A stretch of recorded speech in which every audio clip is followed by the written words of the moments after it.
Para que bien termine El cesar de la dependencia.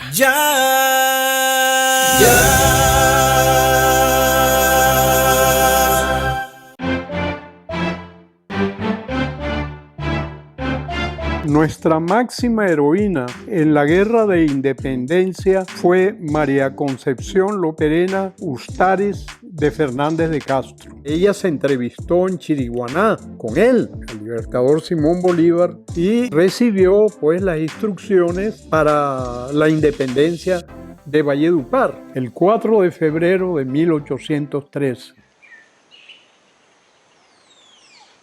Yo creo que en Valledupar el 4 de febrero es una fecha que no se tiene en cuenta para nada. Y es la fecha de la independencia de Valledupar. El objetivo mío al escribir este libro precisamente era crear o despertar algún interés por nuestra heroína, porque nuestra heroína vallenata es conocida por pocos e ignorada por muchos. Negar la participación de la Loperena en lo que tiene que ver con el periodo de la independencia me parece que es absurdo y es como una continuidad de cierto machismo historiográfico que ha venido existiendo en Colombia.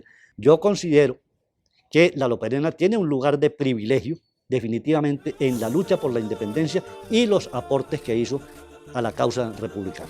Eso no solamente lo reconocemos quienes hemos estudiado un poquitico más allá de la parte meramente provincial, sino historiadores nacionales. Los triunfos alcanzados por las fuerzas libertadoras en Valledupar, Riohacha y Chiriguaná pertenecen exclusivamente a doña María Concepción Loperena, quien fue el eje de diamante sobre el cual giraban los destinos de la provincia de Santa Marta en los momentos más difíciles de su historia.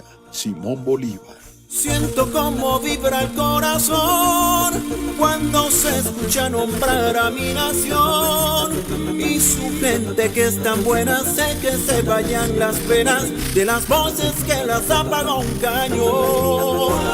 Viví aquí en Valledupar, en la Plaza Alfonso López, frente a la iglesia. María de la Concepción Loperena Ustares y de la Guerra, la mujer insigne de la libertad de Valledupar. Y te canto claro y más sensible, y te canto júbilo inmortal. Sea notorio a cuantos esta acta viniere, como yo, María Concepción Loperena de Fernández de Castro, mujer libre, de origen realista, pero hoy republicana, en nombre del Cabildo y el regimiento de esta ilustre ciudad, proclama libre e independiente a la ciudad de Valledupar.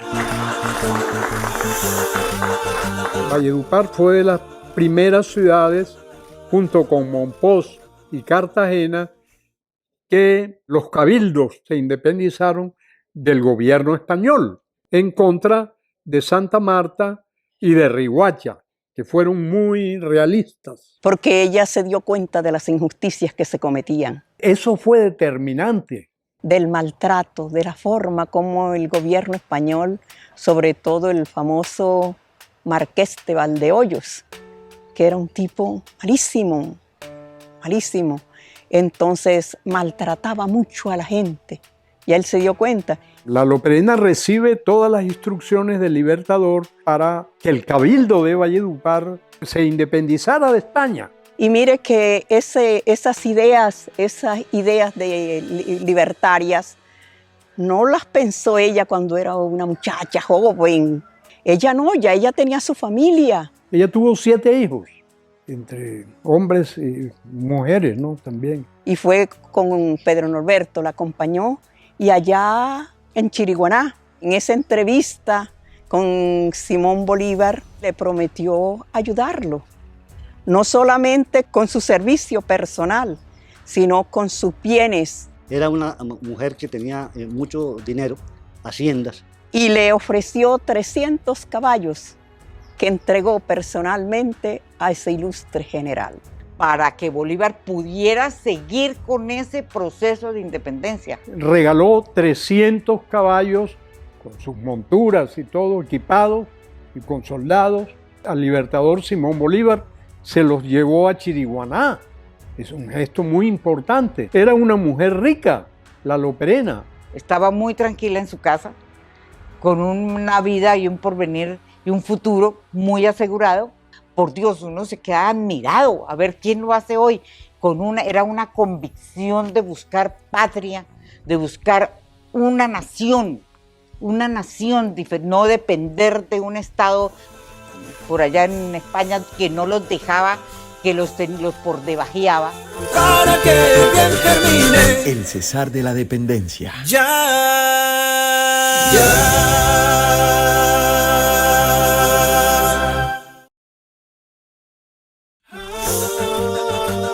El cesar de la dependencia.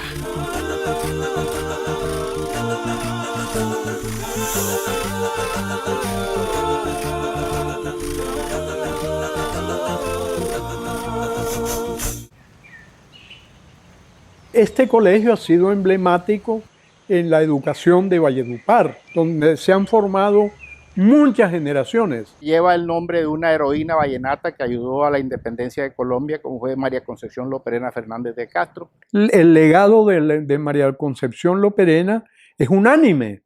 Aquí en Valledupar, la plaza principal llevaba el nombre de María Concepción Loperena. Porque ella actuó en favor de todo un proceso de independencia con toda una convicción de mujer que buscaba un Estado libre. Por eso es considerada como una patriota. Luchó en contra de ese sistema que era deshumanizante y deshumanizador por completo. Simón Bolívar hablaba de dos independencias. Una independencia externa, que era la de España, independizarnos de España. Y otra independencia interna, porque teníamos una esclavitud interna.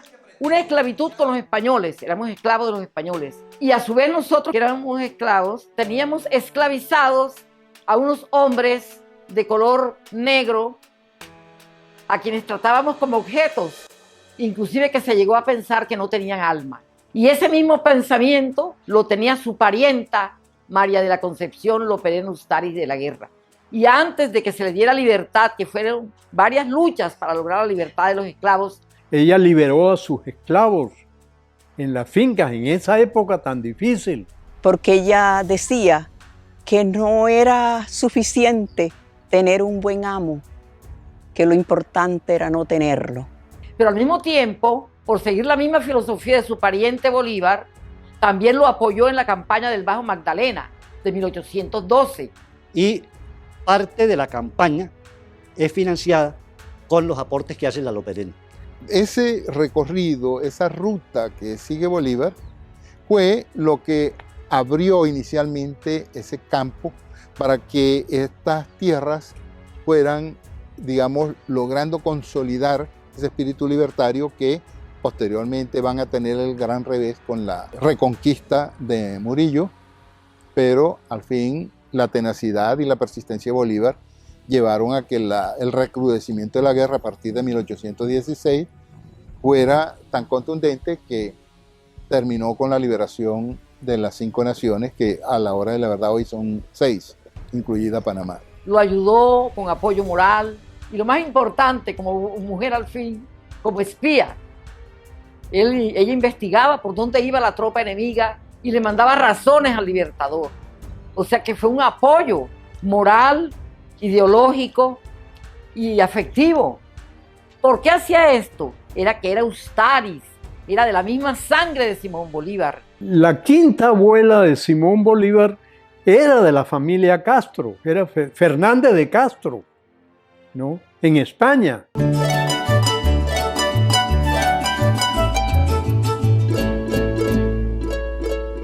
En Venezuela había 2 haciendas, la hacienda de los Bolívar y enfrente quedaba la hacienda de la familia Ustariz. Estaban en los valles de Aragua, ambas haciendas. Estas 2 familias, los Ustariz y los Bolívar, en Venezuela, como estaban vecinos, se hermanaron mucho y hubo matrimonios entre los Ustariz y los Bolívar. Así Simón Bolívar queda hermanado con los Ustariz por vía política y por vía consanguínea. Habían familias ilustres, pero habían unas que eran realistas y otras republicanas. Algunos Ustaris, huyendo de la violencia y de la persecución de los realistas, se vienen de Venezuela a Valledupar. O sea que la heroína tiene antecedentes en su familia de que eran patriotas. Yo considero que el hecho de ella de ser viuda ayudó mucho a tomar esas posiciones. Y las cuñadas, Gabriela Fernández de Castro, que vivía en Cartagena, y también otra cuñada que se llamaba Isidora Fernández de Castro, también que vivía en Cartagena, la apoyaron mucho, ¿no? Le dieron respaldo. Y entonces esas mujeres eran como de avanzada. Pero acuérdese usted también que en Santa Marta hubo otras mujeres importantes. Allá fue fusilada una heroína también en Santa Marta, que estaba a favor de la independencia, ¿no? Y hubo otras mujeres muy importantes. Hablar de las mujeres en el periodo de la independencia, pues es un tema apasionante por lo desconocido. A partir prácticamente de 2010 es que comienza a conocerse el rol de la mujer en el proceso de independencia. Porque la historiografía colombiana ha sido escrita en un 99% por hombres, con un contenido profundamente machista. Hablan de los próceres, hablan de los mártires, todos hombres, ¿cierto? Y de las mujeres poco. Prácticamente hicieron desaparecer a las mujeres de la esfera de la independencia y de la vida del país. En la medida en que cada región comenzó a recuperar la memoria histórica, a buscar documentos, van apareciendo realmente las mujeres como protagonistas de la independencia, pero no con la envergadura y la importancia que ellas revistieron realmente dentro del proceso de independencia. Unas pocas cositas se escribía, por ejemplo, de Policarpa Salabarrieta. ¿Y quién fue Policarpa Salabarrieta? Policarpa Salabarrieta era como una informante y esa situación le permitió a ella la categoría de heroína, pero nunca como la Loperena, porque la Loperena no solamente se puso ella al servicio personal, sino que su familia, sus hijos, estuvieron al servicio de la patria. Porque ella mandó a su hijo mayor, Pedro Fernández de Castro, lo mandó a Bogotá a hablar con Jorge Tadeo Lozano, que era el presidente de Cundinamarca, y luego lo manda a Cartagena. He quedado admirado del valor y heroísmo de esa ilustre señora, María Concepción Loperena de Fernández de Castro. La patria le quedará agradecida. Si en las demás provincias se consiguiera un número regular de este tipo perfecto de mujer, ¿qué no haríamos en esta dura faena que nos hemos impuesto? Jorge Tadeo Lozano. Y te canto júbilo inmortal, que el dolor no surque más tu suelo. Ella es la fundadora de la educación pública de Valledupar. Las mujeres no tenían una educación como lo teníamos los hombres. Ella fue educada por maestros que trajeron de Venezuela. Vinieron educadores de Caracas a prepararla a ella por el lado de la familia Ustaris. Y de ahí el deseo de ella de educar, de que la gente se educara. Que era una persona pues que quería que las personas se superaran, que los que estaban bajo su mando no siguieran de esclavos y no siguieran ignorantes. Y ella luchó con el general Santander y él le concedió la creación de la primera escuela pública en el territorio de Valledupar, una escuela que funcionó en el convento. Para mí ha sido una satisfacción atender una insinuación suya, quien me merece toda clase de deferencia y especialmente por cuanto me toca corresponder a los grandes esfuerzos que por la libertad de la patria hizo en sus momentos más difíciles su vieja y querida ciudad. El 17 de los Corrientes se firmó el decreto por el cual se crea la Escuela de Primeras Letras del Método Lancasteriano, que usted ahincadamente me ha pedido y que gustoso he accedido. Francisco de Paula Santander. Funcionó aquí el primer colegio. En los salones de atrás había unos salones. Un régimen liberal decide declarar los conventos como bienes de manos muertas y hace ir a los sacerdotes. Entonces los conventos fueron destinados a colegios. La Loperena, amante de la educación, y viendo que aquí no había un colegio, pues no había colegios para la juventud, entonces ella se conecta con el general Santander y le pide que le ayude a fundar un colegio. Entonces se funda ese colegio de primeras letras en el convento de Santo Domingo, que quedó abandonado porque los sacerdotes se fueron. Lo inmortal, que el dolor no surque más tu suelo, para que bien germine ya. Tenía los principios de Lancaster, del educador Lancaster inglés. La letra con sangre entra en esa época. Trabajó y luchó porque ella decía que un pueblo libre era un pueblo que tenía que ser educado. Y a los hijos de los esclavos los hacía estudiar los principios de la Ilustración. José Antonio Ramírez, que era hijo de un esclavo de María Concepción Loperena, fue una especie de guardaespaldas de ella, que la defendía mucho. Lo mandó a estudiar y lo hizo enrolar en las filas de Simón Bolívar. Y fue decán del Libertador Simón Bolívar. Y el muchacho alcanzó grandes méritos y llegó a ser coronel. Y decían que los esclavos no tenían alma, que no tenían alma. Y ella estaba tan segura que sí tenían alma, que los domingos iban a misa todos sus esclavos. Y ella misma les construyó la ermita. Fue una mujer también muy religiosa, muy católica, ¿no? En la época.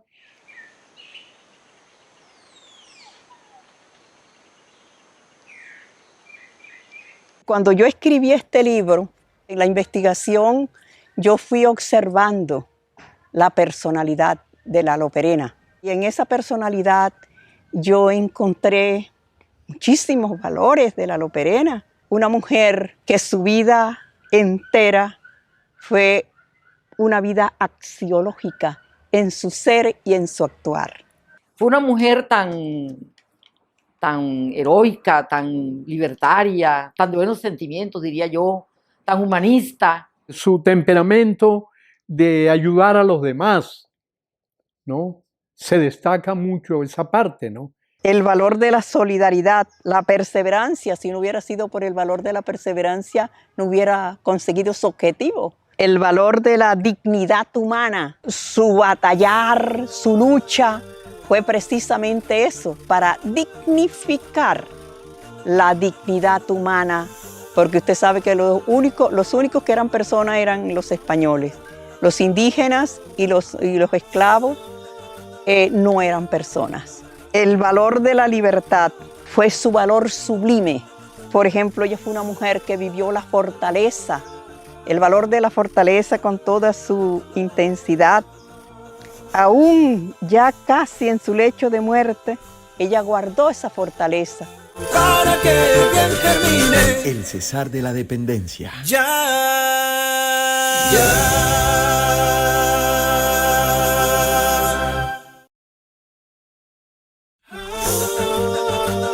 El Cesar de la Dependencia.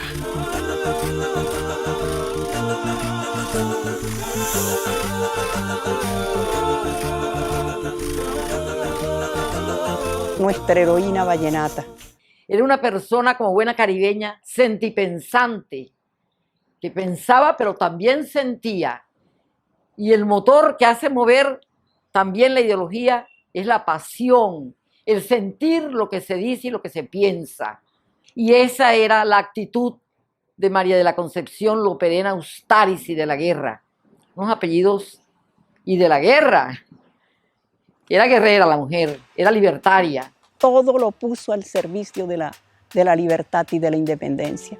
Era considerada una subversiva para el régimen español. Porque todos esos movimientos y todo lo que estaba pasando era a raíz de esa señora incitando a todo el mundo en contra del gobierno español. Fue perseguida, le quitaron sus bienes. Ella tenía varias haciendas, el Limonal, Las Aguas. De Santa Marta mandaron un piquete de soldados a apresarla, pero no pudieron apresarla porque ella gozó pues con la protección de sus mismos esclavos, porque la orden ya era de llevarla a Santa Marta y fusilarla. La iban a fusilar allá en Santa Marta. Hay testimonios de eso. Entonces ella se escondió. Tenía una finca que se llamaba El Limonal, pues donde ella se ocultó.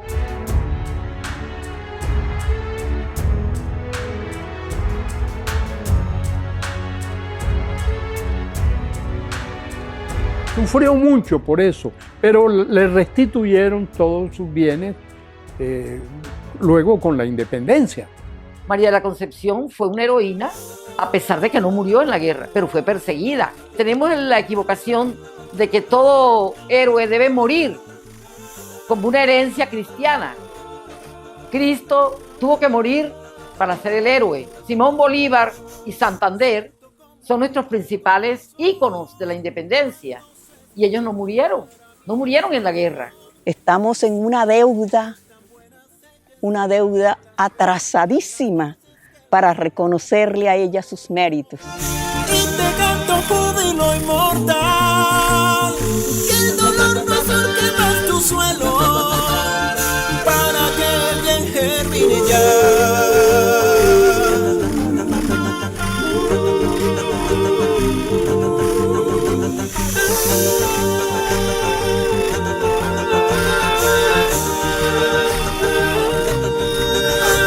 Te canto gloria inmarcesible, te canto júbilo inmortal, que el dolor no surque más tu suelo.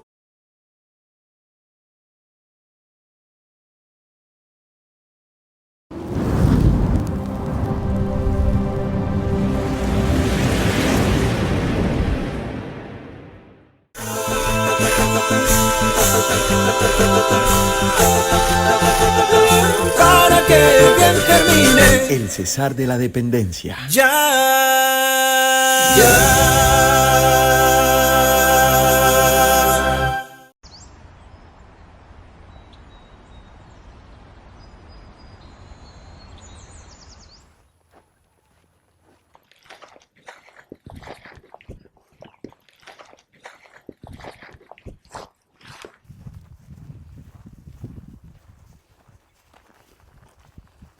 Llegar a ese lugar es impresionante, le despierta a uno una cantidad de emociones encontradas, porque estar aquí es encontrarnos en un eslabón del tiempo. Cada piedra que encontramos hace parte de Puerto Real. Cada paso que damos aquí es encontrarnos en un capítulo de nuestra historia colectiva que desafortunadamente ha sido olvidada, inclusive por los moradores de esta región.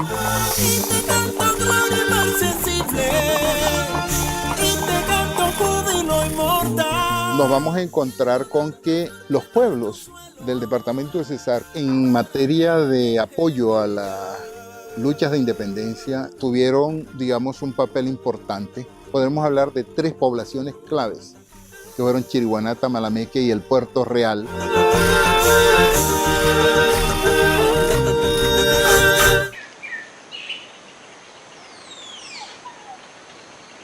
Este monumento que está aquí nos recuerda que aquí pernoctaba nuestro general Simón Bolívar. Por eso fue levantado ese monumento. Aquí llegaba con sus tropas.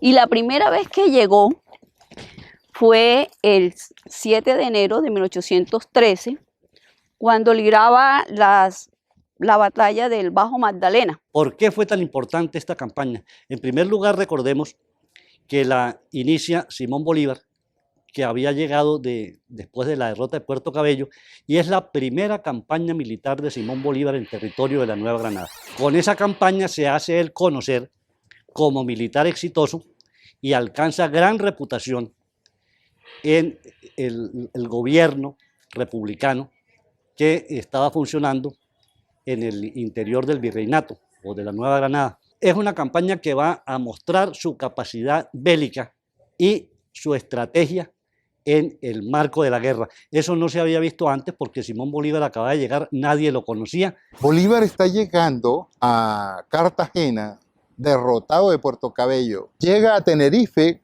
como teniente al mando de Labatut. Y Labatut se entera de que hay un conato en Santa Marta, se va y deja a Bolívar encargado y Bolívar organiza la tropa y arranca para ir como especie de retaliación, o como diríamos nosotros, a sacarse el clavo de lo que le había ocurrido precisamente con la pérdida de Puerto Cabello y la caída de Caracas con Miranda. Es decir, él y Miranda pues habían salido derrotados prácticamente. Miranda sale hacia las Antillas y Bolívar se viene a Cartagena. Y en Cartagena precisamente el famoso manifiesto de Cartagena, y ahí es en donde él organiza, llega a Mompox fundamentalmente, que es su primera acción, su primera, digamos, acción militar en territorio nuestro fue asumir Tenerife, organizar sus tropas, llegar a Mompox. Bolívar logra, superando las diferencias políticas que había al interior de Cartagena, comenzar a remontar el río y ahí en la medida en que fue avanzando ciudad por ciudad, fue adquiriendo fama de un hombre que era capaz de lograr vencer a los españoles que se consideraban absolutamente invencibles.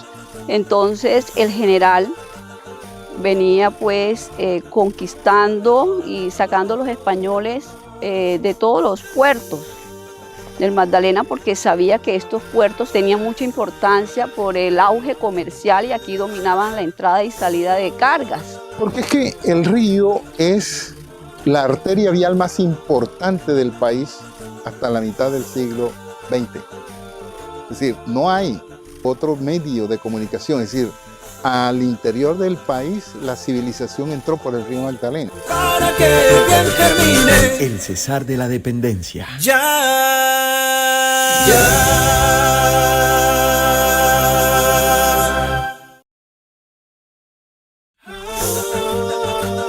El cesar de la dependencia. El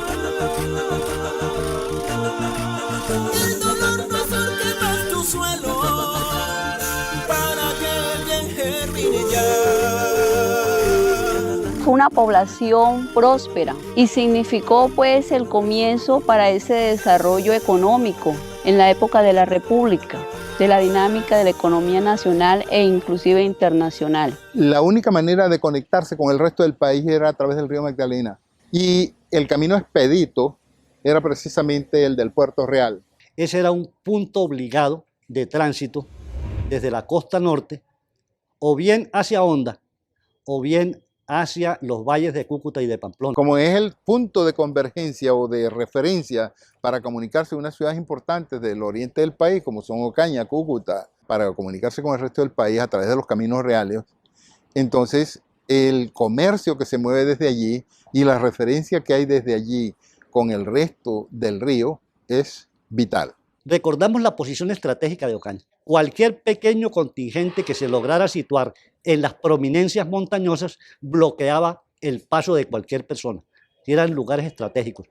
Por eso toma a Ocaña y en Ocaña se fortifica y bloquea la entrada posible desde los valles del Magdalena y la entrada posible desde los valles de Cúcuta. Entonces Ocaña históricamente había pertenecido a la provincia de Santa Marta y tenía su punto de conexión inicialmente a través del río Cimaña por la parte baja de lo que hoy es La Mata, Ayacucho, El Carmen y Convención. Pero el camino era muy largo y por eso se acortó la distancia en muchísimos kilómetros, sacando una carretera directa que, a pesar de que la carretera es mucho más empenada, se hizo el camino real de Ocaña, camino colonial, que comunicaba a la ciudad, porque Ocaña tenía categoría de ciudad, era una de las 7 ciudades de la provincia de Santa Marta, junto con Valledupar, Tamalameque, Tenerife, Valencia de Jesús, Riohacha y Santa Marta. Y te canto gloria inmarcesible, te canto júbilo inmortal. Este lugar nos recuerda mucho las luchas por la libertad de nuestro país, las luchas por la independencia, la lucha por el reconocimiento del otro, La lucha que hemos tenido conjuntamente como un colectivo tiene tal vez en la historia de la independencia del país uno de los récords más importantes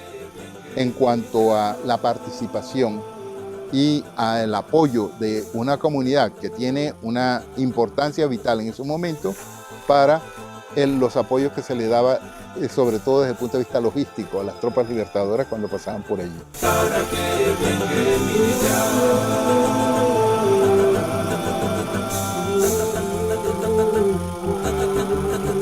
Este monumento que vemos aquí fue un monumento que se levantó durante el centenario cuando se cumplieron los 100 años de nuestra independencia, recordando pues el paso de nuestro libertador Simón Bolívar a lo largo y ancho de nuestro país.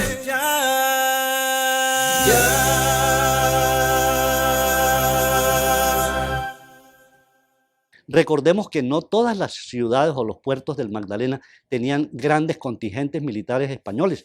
Había unos lugares que apenas tenían una guarnición mínima, que cuando se fueron enterando de que Bolívar venía avanzando, abandonaron sus puestos y no hubo batalla.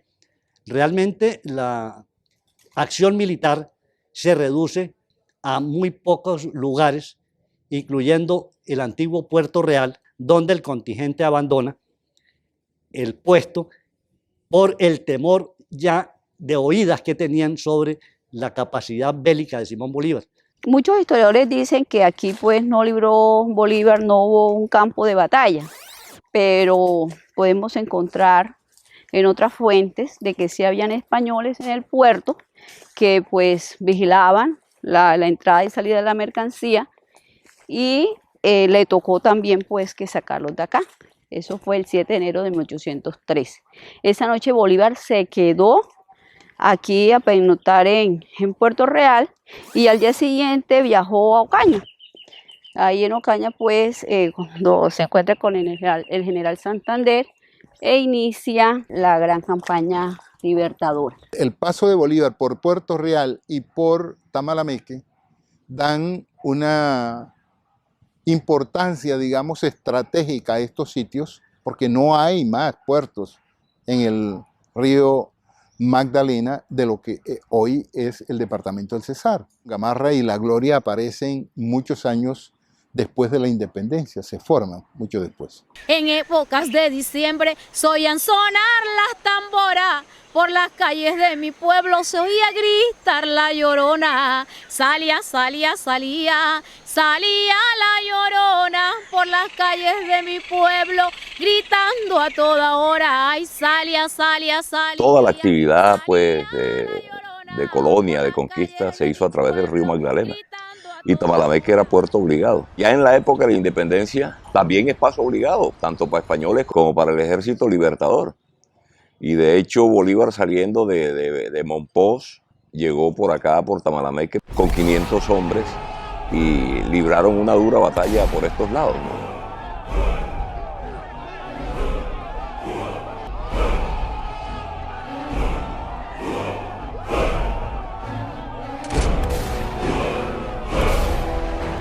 Bolívar, una vez despejado y derrotadas las tropas de Guamal prácticamente en Chiriguaná, Bolívar continúa la ruta por tierra y por agua hacia Tamalameque. Todo eso hace de Tamalameque como punto de referencia histórica. Bolívar llega y lo recibe el pueblo. Es decir, hay unos datos importantes de que el pueblo sale a recibir la tropa republicana, lo que indica que no hubo resistencia militar. Es más, hay un cronista ocañero de finales del siglo XIX que narra una situación curiosa. Cuando la tropa bolivariana llega a Tamalameque, sale el pueblo a recibirlo y se reclutan allí combatientes, que son cerca de 200 combatientes que se reclutan en Tamalameque. Entonces, pensemos lo siguiente, se presume o se ha dicho que Bolívar tenía en Puerto Barrancas 200 hombres, más 200 que se suman en Tamalameque serían 400, más los que se suman en Mompox, y luego 180 que se suman en Ocaña, vendría a ser un considerable grupo de soldados. Sin embargo, la historiografía sobre todo la momposina, habla es de los 400 momposinos. Eso debe ser hoy en día reconsiderado de acuerdo a las fuentes bibliográficas y al estudio de todas estas poblaciones. El primer paso de Bolívar por Tamalameque es en enero de 1813, después de la batalla de Chiriguaná, que algunas personas mayores conocen como la batalla de San Juan Pelao. Esta batalla de San Juan Pelao queda en la parte suroccidental de la cabecera municipal, hacia unas sabanas que se llaman así. Salía, salía, salía, salía la Llorona por las calles de mi pueblo. Desafortunadamente no hemos tenido la apropiación histórica de ese hecho, porque hemos estado entretenidos con la parte cultural que también estaba dispersa en la memoria de nuestros abuelos, ¿no? Salía, salía, salía, salía la Llorona por las calles de mi pueblo. Yo supongo que esas noches de Bolívar festejando sus triunfos aquí en Tamalameque, bajo la música inóptica de unas tamboras y esas cantadoras de la época, pues agasajándolo. Yo creo que eso hizo que el hombre se enamorara acá de nuestro pueblo. Gritando a toda hora. Tamalameque tenía una importancia enorme, pues, en cuanto a territorio, por lo que fue uno de las poblaciones, digamos que primarias, que se fundaron en estos lares, ¿no? Era puerto y por tanto era estratégico tanto para españoles como para el ejército libertador. Tamalameque tenía un comercio, tenía una población para ese entonces enorme, la llamaban ciudad, ¿sí? Que desafortunadamente se quemó 3 veces, como lo registra De la Rosa en la Floresta de Santa Marta, y que ahí empezó a decaer prácticamente, o se recuperó, pero volvía a decaer porque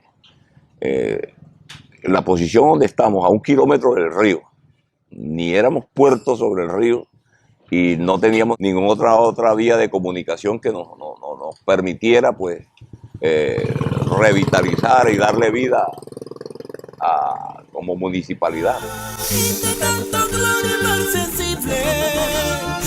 Este fue un próspero lugar donde ahora solo vemos ruinas. Aquí donde estoy sentada son los vestigios donde quedaba la iglesia, la primera iglesia que fue construida en este primer asentamiento de Gamarra. Esta era la plaza principal y alrededor habían almacenes de abarrotes, de mercancías que llegaban diarios. Hay un momento histórico hacia la tercera década del siglo XX en el cual las sinuosidades del río Magdalena cambian y el río que pasaba frente al puerto, pero cambia de ruta por un brazo antiguo, se va todo el caudal por esa parte. Y tuvieron que trasladarlo posteriormente a lo que hoy conocemos como Puerto Viejo. Hay un promedio de 100 casas. La mayoría es tabla, como la de usted aquí.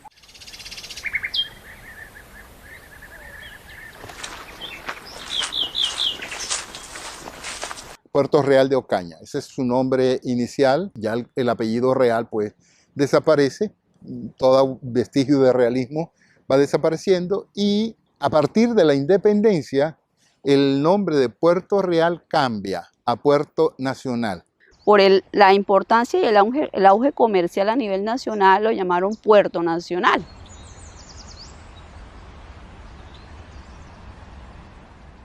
Vamos a mirar los vestigios del muelle que en esa época había, que se han seguido conservando pues y nos traen el recuerdo de ese puerto importante. En el Puerto Real nació un personaje de la historia de Colombia que fue presidente del país por unos pocos días, que fue vicepresidente del país, que fue senador, que fue uno de los signatarios de la Constitución del 86, que fue Guillermo Quintero Calderón.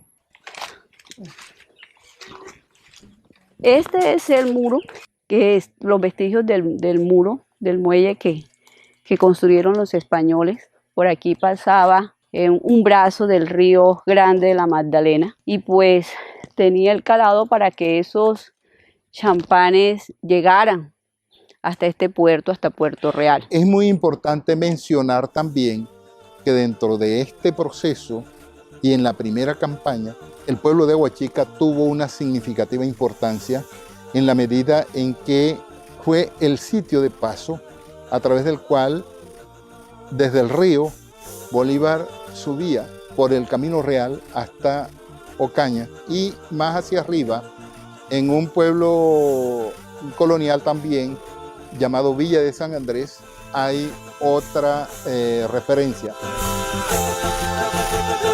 Para que bien termine. El cesar de la dependencia.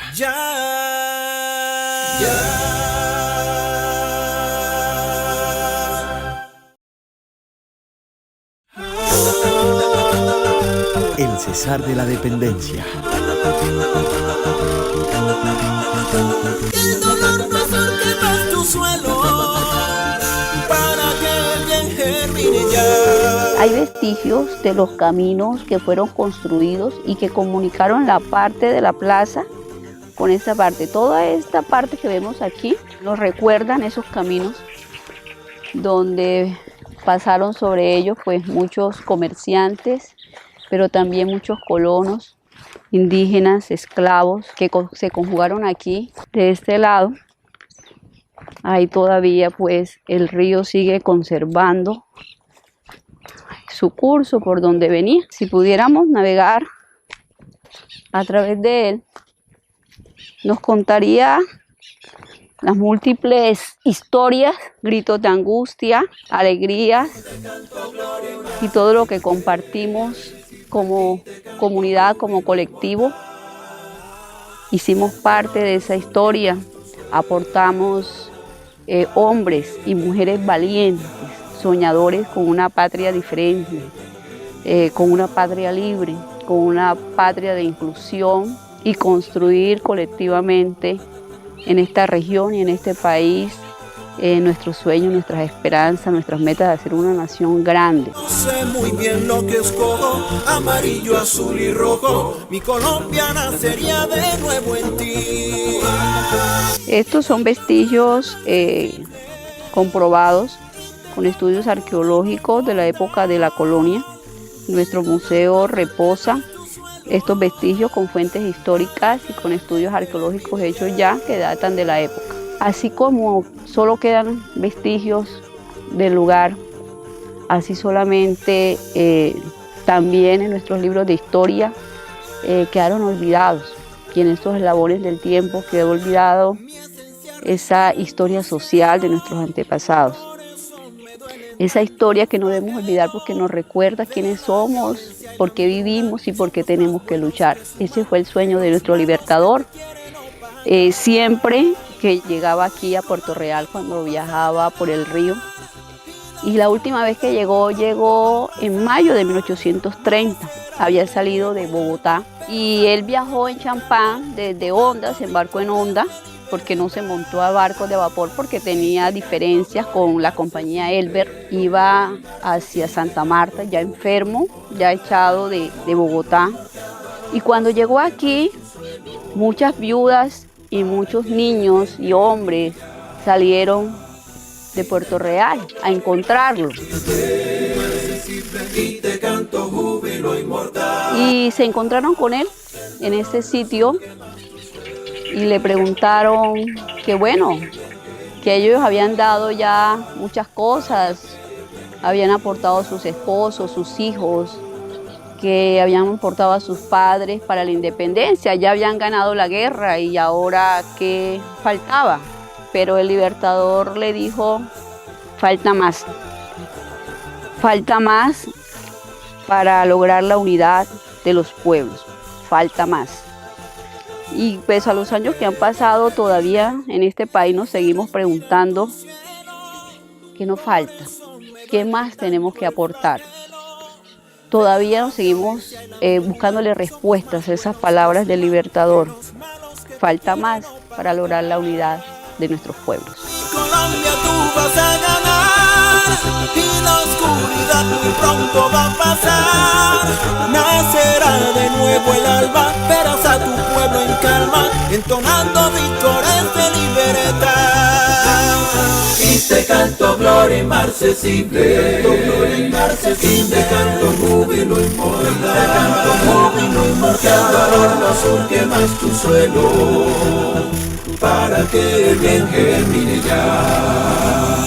Y te canto gloria inmarcesible, y te canto júbilo inmortal, el dolor no surque más tu suelo.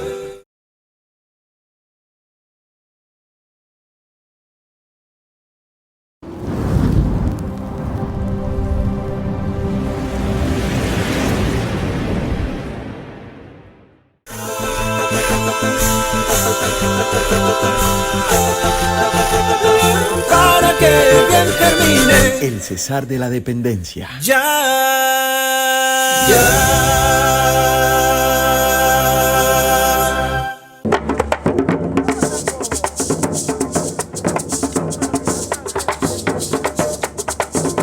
La independencia de Colombia significó también la libertad musical y cultural de nuestros pueblos ribereños. Porque no le fue reprimido al negro la expresión de la musicalidad y recrear las músicas originales de los pueblos de donde ellos provenían en África. Pescador baila tambora, ya no pesques más, que el río se muere y te implora. Los acontecimientos de aquella época incluso inspiraron las faenas sonoras que pronto viajaron a través del río Magdalena. Yo recuerdo algunas tamboras que cantan la gente de Río Viejo, que hablan de la conquista.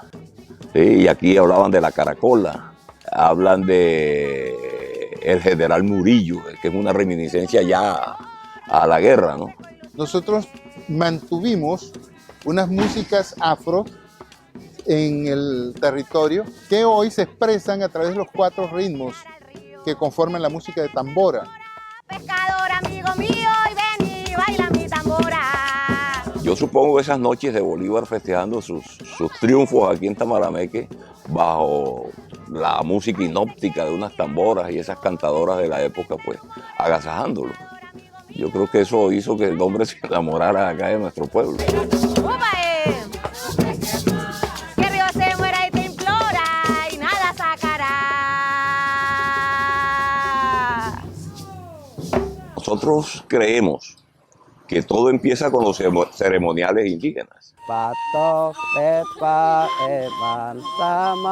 Danzando alrededor de un tronco hueco, haciendo los pagamentos porque le fuera bien en la cosecha o porque no hubiera inundaciones, porque siempre ha sido el enemigo nuestro, ¿no? Las expresiones musicales que tenían los indígenas se mantuvieron y nosotros aquí tenemos también la música de gaita, que es de influencia chimila, que la tienen los huihuas y lo tienen los cancuamos, que son los pueblos que tuvieron mayor contactos interculturales con los chimilas del valle.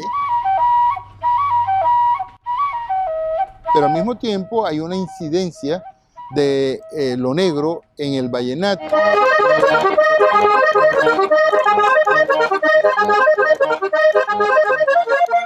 La gente se pregunta, ¿por qué el paso, por qué Chiriguaná dan origen a la música de acordeón primero que Valledupar? Hombre, sencillo. El acordeón comienza a llegarnos a nosotros en la segunda mitad del siglo XIX. ¿Qué está pasando en el siglo XIX? Bolívar, saliendo de Monpós, llegó por acá con 500 hombres y libraron una dura batalla por estos lados, ¿no? Las luchas de independencia habían generado pues ciertas libertades. La participación del negro, ya no hay nacidos esclavos en territorio, todo el que nace en territorio es libre. Y a partir de 1852, 1 de enero, arranca la manumisión definitiva de la esclavitud, es decir, desaparece la esclavitud, lo que permite al negro asumir su libertad y expresarse culturalmente con la música.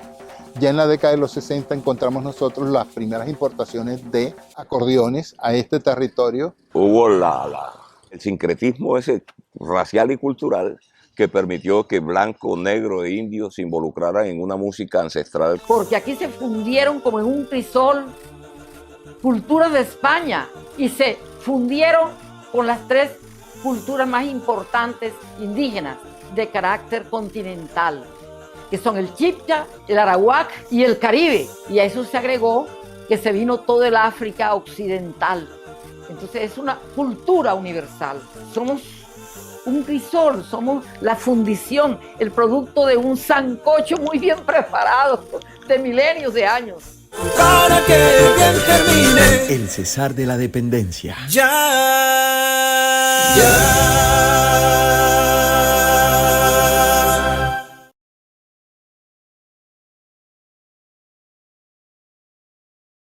Para que bien termine El Cesar de la Dependencia.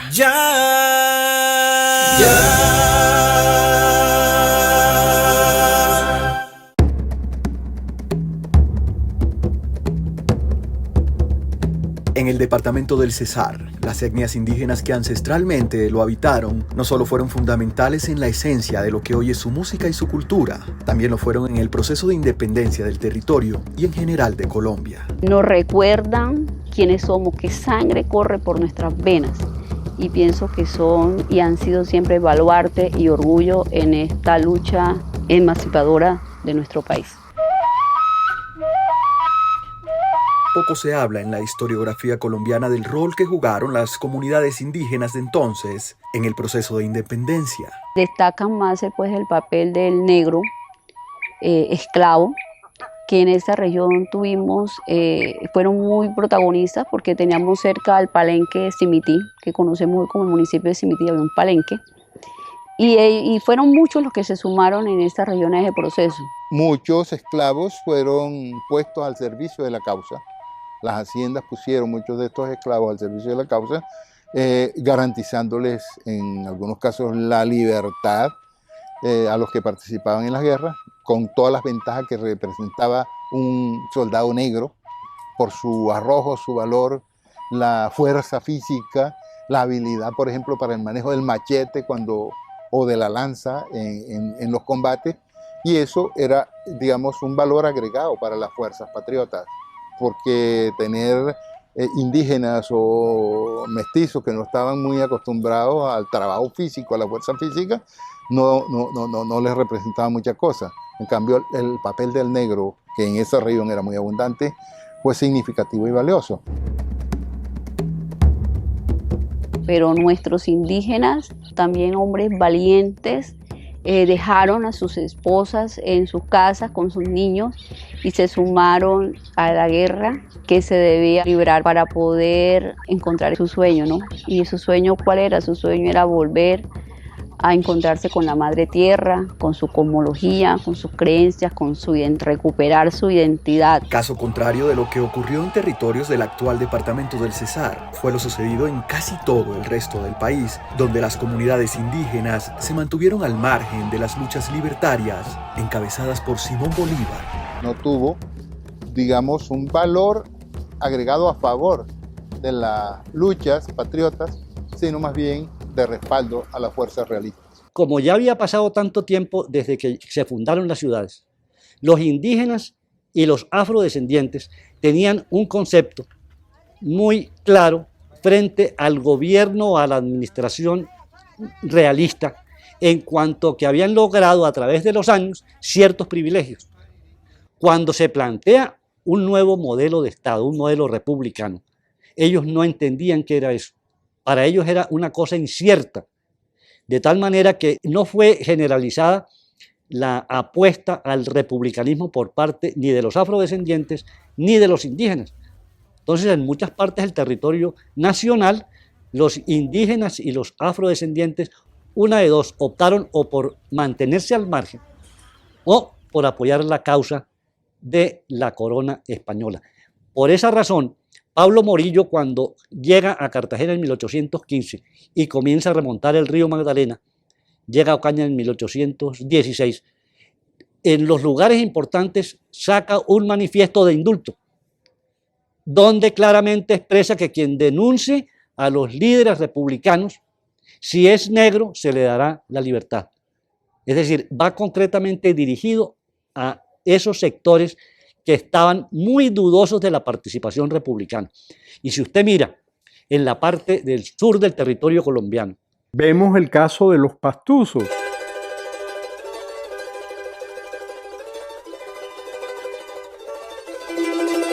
Los indígenas fueron absolutamente reacios a la causa republicana. Es más, allá uno de los próceres de la independencia es Agualongo. El cacique Agualongo, que era un cacique indígena, tomó parte a favor del rey. Y eso fue una lucha tremenda. Y Agualongo tiene todo el respaldo de la Academia de Historia de Nariño y de la misma población. Ellos con orgullo muestran la imagen de Agualongo que se le enfrentó a la tropa republicana. Hay datos sobre, por ejemplo, los indígenas de La Guajira, que no estaban tampoco muy de acuerdo con los republicanos. Y hay un caso notable en La Guajira, que era el caso del cacique Miguel Gómez. Cacique Miguel Gómez, que fue un patriota renegado, es decir, un realista consagrado, que hasta recibió como premio un viaje a España para presentárselo, para que conociera al rey, en reconocimiento, y que el rey le hiciera el reconocimiento por el apoyo que le había dado a las fuerzas realistas en territorio de Riohacha y La Guajira. En la zona de la Sierra Nevada, en la parte costera cercana a Santa Marta, los Taganga, los Bonda, los Gairas, los indios de Minca, los de Mamatoco. El cacique de Mamatoco era muy cercano al gobernador en Santa Marta y tenían cierto prestigio social y político, y al mismo tiempo algún reconocimiento por parte de las autoridades, de tal modo que los gobernadores incluso consultaban algunos casos con algunos de los caciques más importantes. En cambio acá, nosotros tuvimos acá caciques que tomaron la causa de los patriotas, como el cacique Canopán, que era cacique de los Itotos, y él tenía una caballería, eran 300 hombres armados que pelearon a favor del Libertador. Eran precisamente guerreros que conocían de los vejámenes que estaban haciendo los españoles y defendieron su territorio. En esta región, ellos habitaron, los pocos que quedaron habitaban a la orilla de los ríos. Las crónicas de los españoles cuentan de que cuando venían navegando en el río, veían a los indígenas, los veían acostados en las hamacas, y ellos mismos en sus crónicas dicen que eran hombres flojos, que dormían todo el día bajo la sombra de los árboles, y que las mujeres eran las que trabajaban y procreaban sin tener pues ningún límite, sino porque había muchísimos niños. Pero lo que ellos no sabían es que ese indígena que estaba ahí acostado ya había hecho su labor toda la noche pescando en el río, trayendo el sustento para su familia, y que como era su cultura, las mujeres éramos las que nos dedicábamos pues al cultivo, a la agricultura y al cuidado de los niños y de la casa, y por lo tanto pues él ya estaba acostado, no era que era ningún flojo. Nosotros no podemos desconocer que el indígena en general era un marginado social al cual se le daba poca categoría dentro de las escalas sociales, poca importancia, sobre todo por la marginalidad espacial a la que eran sometidos y el poco contacto que ellos mantenían con la sociedad civil. De pronto era más importante el negro por lo que representaba como fuerza productiva y por el contacto directo que tenía con sus propios amos. Cuentan que eran muy crueles con ellos, fueron masacrados por los encomenderos y fueron también obligados a ir perdiendo su identidad. Creo que fue el territorio donde hubo el primer secuestrado en América.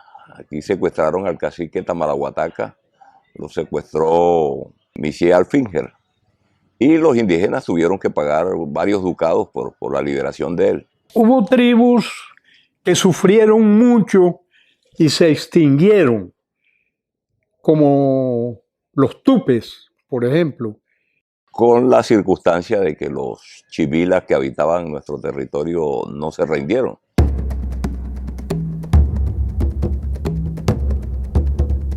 La bravura de ellos no permitió el dominio español sobre ellos como raza, como pueblo, como indígena, y prácticamente los exterminaron. Sí. Hay un solo reducto por allá por la vía de Fundación, arriba de la sierra, precisamente en la región Chimila, donde existen como pueblos vejados, empobrecidos totalmente, y para acá únicamente queda reminiscencia de ellos, un recuerdo histórico de ellos, pero más nada. Cuando antes se hablaba de la nación Chimila, era muy extensa en la parte baja de Valledupar, ¿no?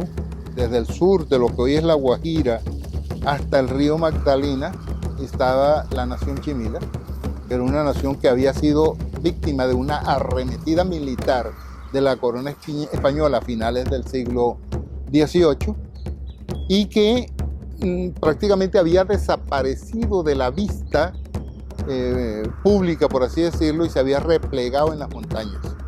Había el cerco envolvente que se había, digamos, organizado en contra de los chimilas, permitió que ellos prácticamente se hubieran mimetizado y durante casi todo el siglo XIX figuraran muy poco. Hay un mapa de 1825 en donde se les ubica y se ubica a los motilones y se le ubica a los tupes, que son los actuales yupas. Los últimos caribes que hay en Colombia, junto con unos cuantos carijunas del Putumayo, en vías de extinción. Que sea la historia que se encargue de más adelante decir la existencia del pueblo yupa. Nosotros somos 3.700 y pico de habitantes. Hay un dicho que dice que un pueblo, si no tiene historia, no es pueblo. Aquí de pronto hay mucha gente que son de afuera y no conocen la historia y dicen, pero es que esos indios se creen dueños de Becerril. Nosotros tenemos una historia que contar, porque ya el pueblo yupa estaba aquí. Por eso nosotros aquí no nos creemos, sino que somos los dueños ancestrales del territorio. Como lo llaman Becerril del Campo y sus flores, esto es parte de la existencia del pueblo yupa. Aquí se corrió sangre, hubo bastante indígenas que entregaron la vida y también hubieron guatillas también que perdieron la vida cuando nos invadieron, fuimos invadidos, cuando llegaron con los quemarropa y con perros.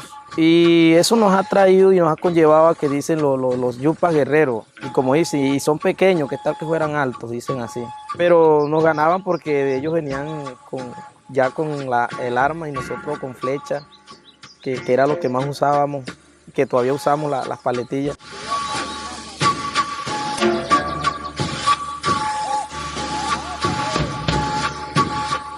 El pueblo yupa es de poco diálogo.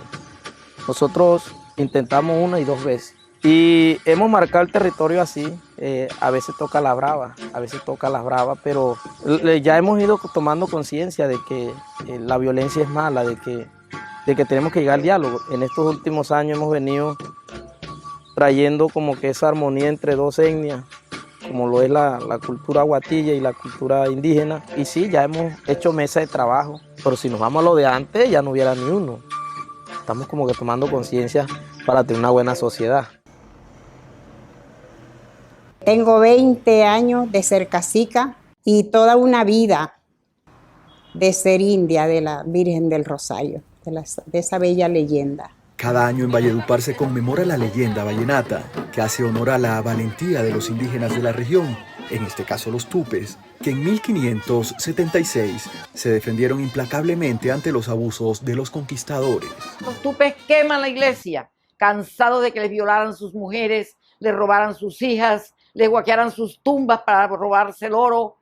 Entonces queman todo el pueblo y mueren 50 españoles. El indígena de nuestra región siempre se ha caracterizado por esa bravura, por ser fuerte, por tener un temperamento siempre fuerte. Primero, defenderse como tal es lo importante. La Sierra Nevada es un hogar de sobrevivientes, quienes optaron por mantenerse al margen de las guerras, tanto de conquista y colonia como de independencia. Tiene una característica y es que es el único municipio enclavado en su totalidad en la Sierra Nevada de Santa Marta. El municipio de Pueblo Bello concentra la mayor población arhuaca del departamento del Cesar. Y es una población bastante amplia, representan alrededor del 48% de habitantes del municipio de Pueblo Bello. Lo que hoy conocemos como arhuacos prácticamente estaban ya relegados a la zona porque desde el principio de la conquista y durante el periodo colonial, la mayor parte de estos pueblos fueron prácticamente confinados en la sierra. Como trajeron la religión propia, cantos propios, y muchos por eso fueron retirados, fueron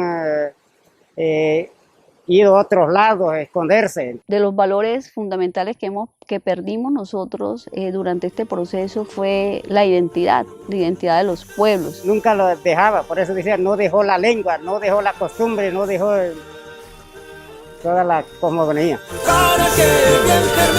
El Cesar de la Dependencia.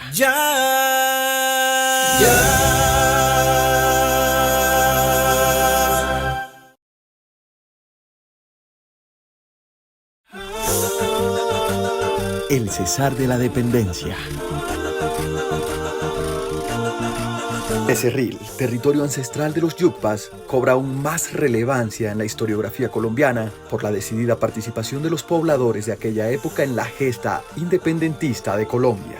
Becerril le aportó a Simón Bolívar para la campaña 80 hombres. Este equipamiento sale hacia los valles de Cúcuta a encontrarse con el general Simón Bolívar. Uno de ellos es quizás, según investigaciones recientes, aunque no muy conocidas, uno de los mayores héroes de la independencia, el más grande incluso del Caribe colombiano. Pedro Antonio García, becerrilero. Pedro Antonio García fue coronel efectivo y benemérito de la patria por sus actos heroicos en la batalla de Bomboná. Fue comandante del batallón Vargas en una decena de las más importantes batallas de la gesta emancipadora. Y por el hecho de haberse comportado bien, obtuvo ese título, coronel. Llama la atención de que un personaje de una vereda, porque en ese momento Becerril era una vereda, llegó a ser parte importante en los personajes que lucharon por la libertad de este país.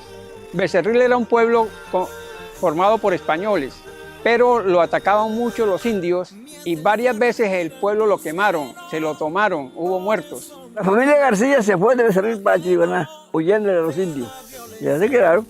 En Chiriguaná viven aún los descendientes de Pedro Antonio García, quienes poco conocen de las grandes hazañas de su pariente, el olvidado coronel de la patria. Sabía que en mi ancestro había un coronel García.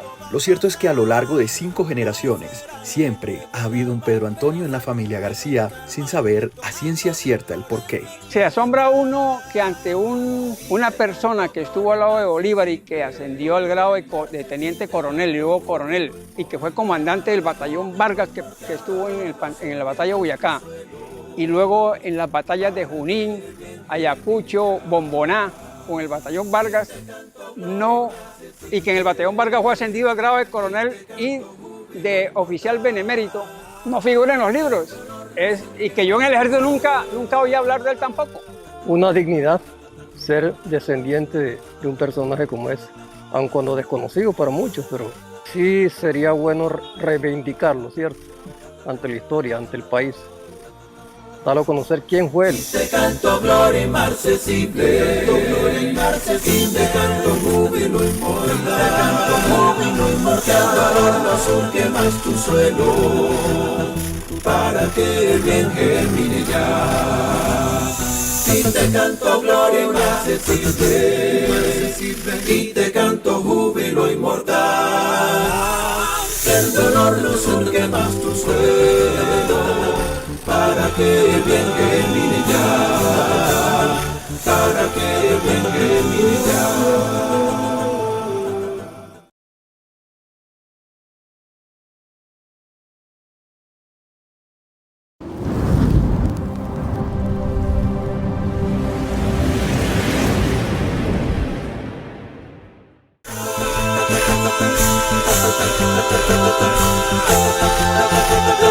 Para que el bien termine. El cesar de la dependencia.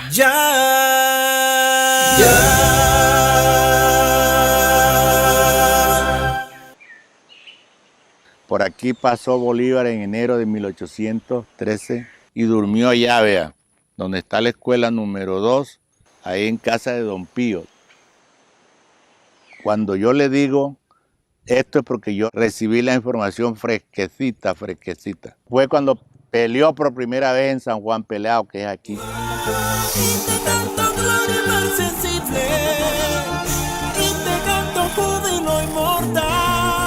Nos vamos a encontrar con que Chiriguaná representa la primera batalla que le gana Bolívar a los españoles en territorio colombiano.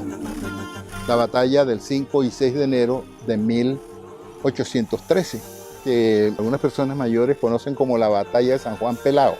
Ya para la juventud de ahora no, nadie nombra ya sitio, pero yo cuando me levanté todavía se conocía.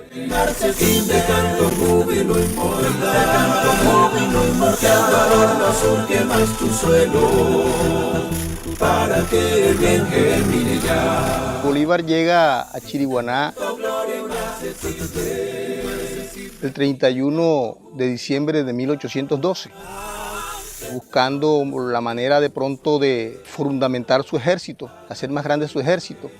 Y llega a Chiriguaná por la necesidad quizás de retomar acciones en contra de algunos militares realistas que rondaban la zona.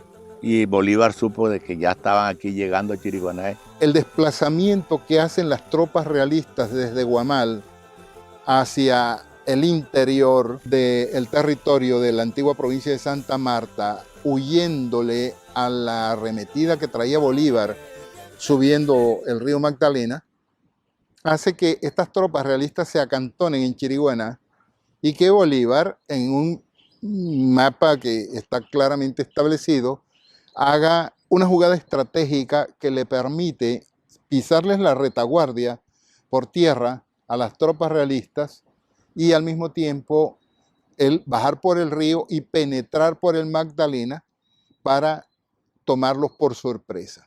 Entonces salió y los esperó ahí en San Juan Pelao. Y los enemigos los vence aquí en Chiriguaná, en el dominado San Juan Pelao. Allí vence a los enemigos. San Juan Pelao. Bolívar no había disparado, los primeros disparos los hizo aquí en Chiriguaná. De ahí que Chiriguaná sea un referente en la lucha de la independencia. Esa connotación hace más importante Chiriguaná en toda la trayectoria independentista que tuvo Bolívar en el Bajo Magdalena. Y hay una anotación muy importante, que es que en la locución de Bolívar, cuando llega a Caracas, precisamente hace una especie de barrido, un recorderis de todo lo que habían significado estos pueblos. Y lo ha reseñado tanto que si vamos a Venezuela, en la información de la Plaza Bolívar de Venezuela, vamos a encontrar dentro del mapa el nombre de Chiriguaná, porque es parte fundamental en todo el proceso independentista adelantado por Simón Bolívar. Queda en la parte suroccidental de la cabecera municipal, hacia unas sabanas que se llaman así. En la actualidad es un sitio de pronto donde se encuentra una finca, una pequeña estancia allí, y está bastante alejado del pueblo, la salida aquí del puerto. Esta batalla es significativa y hay una cuestión que es muy importante, es que desde ese momento Chiriguaná se constituye en centro de apoyo y Bolívar lo declara cuartel general y le concede a Chiriguaná la categoría de villa. La villa de Chiriguaná a partir de ese momento. Chiriguaná hasta ese momento solo había sido parroquia. Y jurídicamente eso representaba mucho. Para que bien termine. El cesar de la dependencia.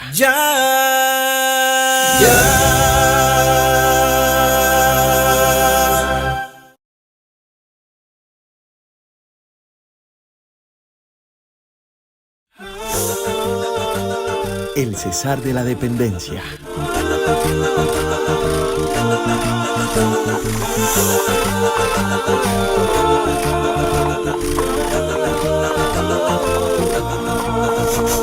Llega el 31 de diciembre de 1812 y es recibido por José Pío del Río, alcalde de la ciudad de ese entonces.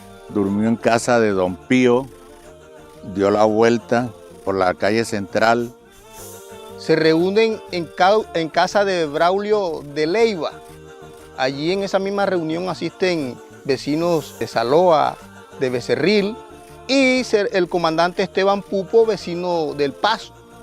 El objetivo de esa reunión era buscar la manera de tomar acciones contra el coronel realista Vicente Villa, quien se sonaba que estaba por estos alrededores. Bolívar no tenía ese auge, que todavía nadie lo conocía ni nada, sino que llegó, como llegaban tanta gente, todo en caballo, todo en caballo. Bolívar era un desconocido en esta tierra. Bolívar está llegando a Cartagena derrotado de Puerto Cabello. Fue cuando dijo, si la naturaleza se opone, lucharemos contra ella y haremos que nos obedezca. Porque un cura, hubo un vendaval en Venezuela y entonces al día siguiente, como los curas eran lambones, se puso a decir que eso se debía a que la gente no estaba obedeciendo al rey. Entonces Bolívar en la misma iglesia dijo, si la naturaleza se opone, lucharemos contra ella y haremos que nos obedezca. Él y Miranda pues habían salido derrotados prácticamente. Miranda sale hacia las Antillas y Bolívar se viene a Cartagena. Bolívar manda un mensaje a los granadinos pidiéndole el apoyo para la liberación de Caracas. Él recibe un respaldo en Cartagena y es cuando lo ubican como teniente, con el grado de teniente al mando de la Batude en Tenerife. Y ahí es en donde él organiza, llega a Mompox fundamentalmente, que es su primera acción, su primera, digamos, acción militar en territorio nuestro fue asumir Tenerife, organizar sus tropas, llegar a Mompox, continuar la ruta hacia el sur y llegar a Chiriguaná. Había todo un misterio frente a la calidad de las tropas del rey y él logra vencerlos de una manera eficaz y en un tiempo muy corto. Es una campaña relámpago que se hace por tierra y por el río Magdalena, de tal manera que esa es la importancia capital que tiene la campaña del Bajo Magdalena, primera de Simón Bolívar en territorio de la Nueva Granada. Bolívar, una vez despejado y derrotadas las tropas de Guamal prácticamente en Chiriguaná, Bolívar continúa la ruta por tierra y por agua hacia Tamalameque. Y te canto gloria y marcesible, y te canto júbilo y morda. Se dan instrucciones en esa reunión de parte de Bolívar y del coronel Eugenio García. Eugenio García venía de Santa Marta. Era un reo que había sido desterrado a Jamaica, hermano de doña Lorenza García, que el hombre entra clandestinamente al país, se contacta ya con los líderes de la causa patriota y se ubica en Chiriguaná. Entonces crea el núcleo y es declarado el comandante de las fuerzas patriotas de Chiriguaná precisamente. Él murió en Chiriguaná precisamente. El 3 de enero de 1813, Bolívar sale a la calle Real de Chiriguaná y ahí encuentra a una gran cantidad de personas, el pueblo reunido, gritando vivas a la libertad. De ahí que en adelante Chiriguaná se convierta en cuartel general de las tropas patriotas de esta región. Valledupar se mantiene al margen, porque recordemos que toda la provincia de Santa Marta era prácticamente realista. Riohacha, Valledupar y Santa Marta habían dado muestras de su fidelidad al rey. Así que por eso Valledupar no tiene una incidencia y una participación significativa.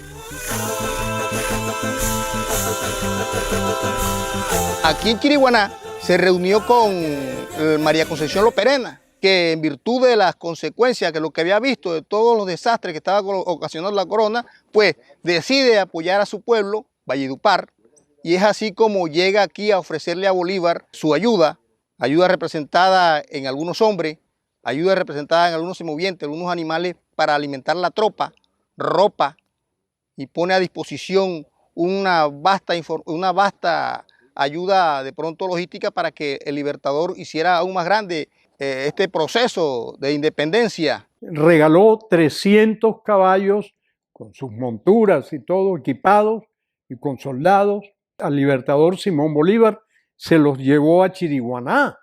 Es un gesto muy importante. Más adelante conocemos acerca de que Valledupar adquiere su independencia gracias a esa heroína, que podríamos decir que es una de las heroínas, de acuerdo a los datos históricos, más importantes que tiene la costa caribe colombiana. Cabildo y el regimiento de esta ilustre ciudad proclama libre e independiente a la ciudad de Valledupar.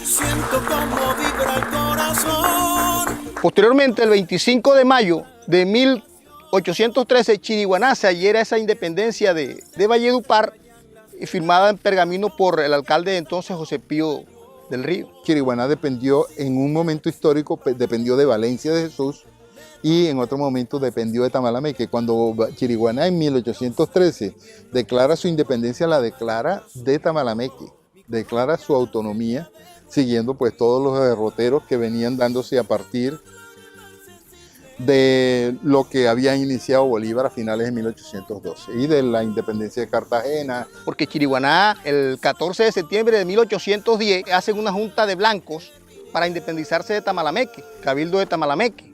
¿Por qué se quería independizar?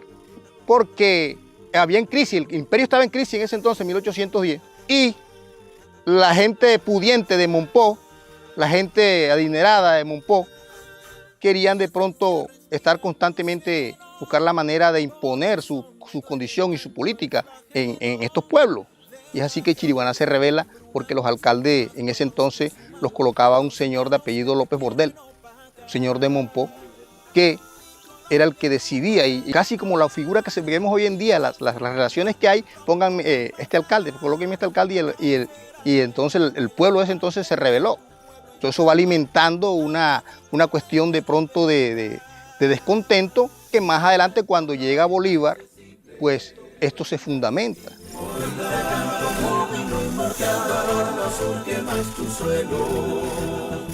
Chiriguaná ha sido un pueblo estratégico desde inicios de su fundamentación como pueblo. Estratégico en varios sentidos, por naturaleza, estratégico políticamente y económicamente. Era como un centro de acopio en donde por lo general a través de la carretera de ese entonces, que eran los ríos, pues aquí se concentraba mucha gente y tenían un referente de Chiriguaná de pronto para partir de aquí a cualquier otra parte de lo que en ese entonces conocíamos como la Nueva Granada. Chiriguaná era el punto de convergencia hasta donde el río Cesar era navegable. En ese entonces lo que conocemos hoy como las grandes autopistas era el río. Eso salió después, las carreteras. En 1936 fue que trazaron aquella, la de Oriente. Lo que hoy conocemos como el puerto, este puerto en ese entonces pues llegaba casi a la entrada de lo que hoy en día es el barrio Palmarito, Chiriguaná. Estamos ubicados aquí en lo que se conoció como el Cañito.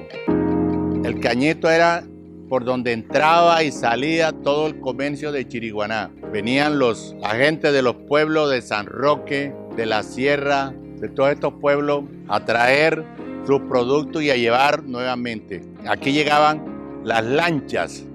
Aquí conocí yo la Flecha, la Pompeya, lanchas de fama que iban al Banco y a Chimichagua y a todos esos pueblos y regresaban. Todo el comercio de Chiriguaná era por aquí, por el Cañito. Entonces había una vasta comunicación a través del río Magdalena. Aquí a Chiriguaná llegaron barcos grandes. Esto era antes, lo que pasa es que cada día se va sedimentando. Ya. Aquí llegaron barcos, canoas y lanchas, eso era. Entonces la navegabilidad del río, hasta lanchas, hasta que fue navegable con navegación a vapor hasta finales de los años 50 del siglo XX. Eso permitía que el puerto de Chiriguaná fuera el punto de convergencia a través del cual la comunicación con todo lo que hoy es el norte del Cesar y todo el departamento de La Guajira, incluso para viajar al exterior, mucha gente venía del interior del país, llegaban al banco, cogían el río Magdalena, llegaban a Chiriguaná y por el Camino Real continuaban hacia Valledupar y Riohacha, porque sí teníamos unos caminos que nos comunicaban desde las costas de La Guajira hasta el río Magdalena. Entonces todo el comercio de la provincia llegaba aquí a Chiriguaná. Los vallenatos venían aquí. Era como un sitio como una despensa aquí en Chiriguaná. Por eso es importante, estaba bien situado, porque todo se hacía por el río y aquí era que se embarcaba. el, digamos, puerto de Chiriguaná recibía el comercio que viene del exterior, que viene de Europa hacia el interior del país. No es Valledupar, Valledupar es un sitio de paso. Es más, hay una cosa que es muy importante en la demografía del departamento. Valledupar supera a Chiriguaná en población en el segundo censo del siglo XX, que es el censo de 1913. Pero en 1905 todavía Chiriguaná tenía población mayor que Valledupar. Y de ahí, en el censo de 1913, Valledupar comienza a crecer significativamente y se vienen todos los fenómenos estos demográficos y las migraciones que le incrementan el volumen poblacional, el espacio urbano, que es lo que le permite a Valledupar constituirse en capital a partir de la creación del nuevo departamento. El playón está en la sangre, en el alma y el cerebro. Lleva uvita de lata, artemisa y avispero. ¿Quién no cortó gramalotes y nació chiriguanero? ¿Quién no recorrió las playas de ese viejo barredero, de la tarú y el verdor y el morado de sus flores?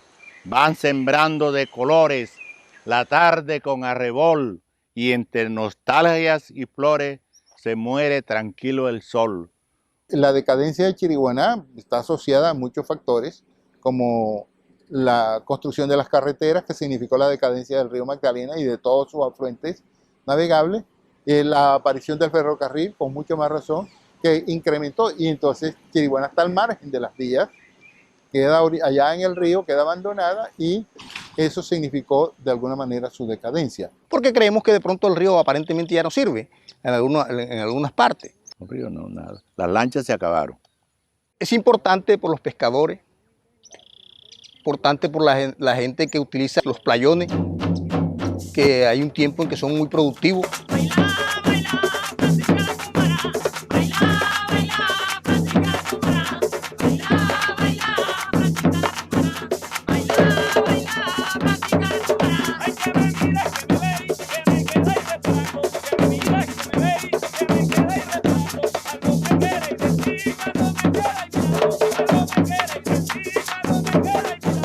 Las lanzas entraron aquí por el canal del dique.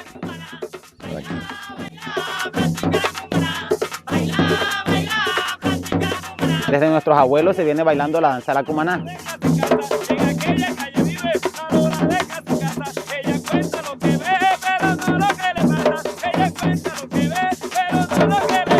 Esto se siente a través del alma, del corazón, se lleva en la sangre.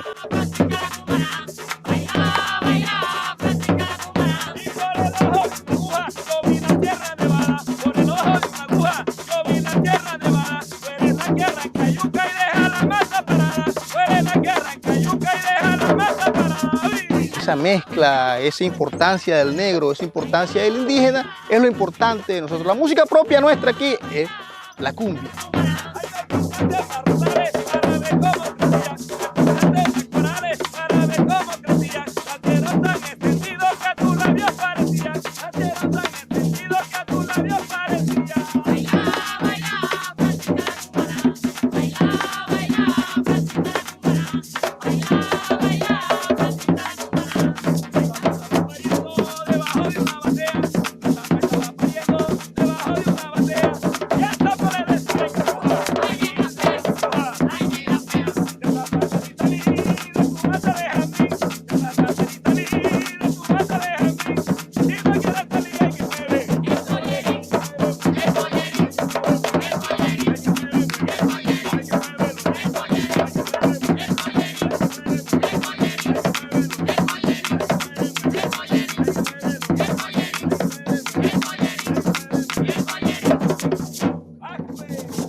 El Cesar de la Dependencia.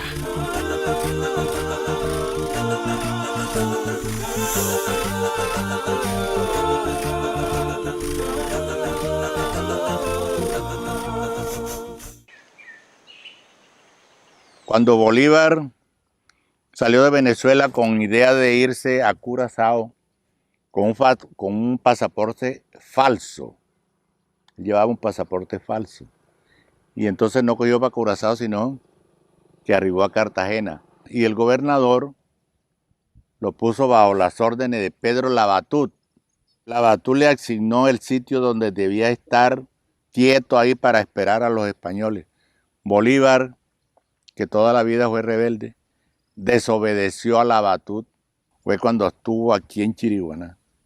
Hay una carta precisamente fechada el 6 de enero y firmada por Bolívar, dirigida al coronel Lafayette, comandante de las fuerzas patriotas en Mompox, en donde le remite todos los decomisos que le hicieron a los comandantes Capmany y Capdevila que habían huido hacia Tamalameque desde Chiriguaná. Era una Chiriguaná patriota, era una Chiriguaná de pronto de campesinos y con unos cuantos nobles, personas de pronto prestantes. Ya había bastante civilización, sí, ya. Cuando llegó 1813, ya. Era población más de ascendencia zamba. Sí había mestizaje y había mulataje. Era una población triétnica en general, pero con una prevalencia afro, en la medida en que estos pueblos del centro del Cesar, por el mismo, digamos, interés en la población de la mano de obra esclava para la producción ganadera en la región, en los hatos y las haciendas y las estancias agrícolas que hubo en la región, tenemos que hubo mucha importación de mano de obra negra, es decir, mano de obra esclava. Negro sí, se había, bastante. Mi abuelo, él me dijo que me mostró el totumo donde marcaban cuando compraban. Me dijo, aquí era donde marcaban a los esclavos cuando los compraban. O sea que hubo una cantidad de negro aquí. De pronto aquí no se desconoce mucho de parte de la juventud acerca de la independencia, de todos estos sucesos históricos que ha tenido Chiriguaná. A veces han llegado personas aquí a buscar información y no la encuentran, no la encontraban condensada. La gente ya no tiene así ese apego ya por la historia de Colombia. Los que somos de un poquito más edad, que sí valoramos las cosas, eso es un referente grande para uno, que Bolívar haya pernoctado aquí, ¿no? Por ejemplo, yo soy muy bolivariano, De pronto cuando estamos investigando, cuando estamos buscando, nos damos cuenta que la historia de Chiriguaná la escriben los europeos. O la historia de Colombia la escriben los europeos con información que nosotros nos sorprendemos cuando encontramos esa información. Y nosotros no la valoramos. Y te canto gloria inaccesible, y te canto júbilo inmortal. El dolor no surge más tu suelo, para que el bien germine ya, para que el bien germine ya.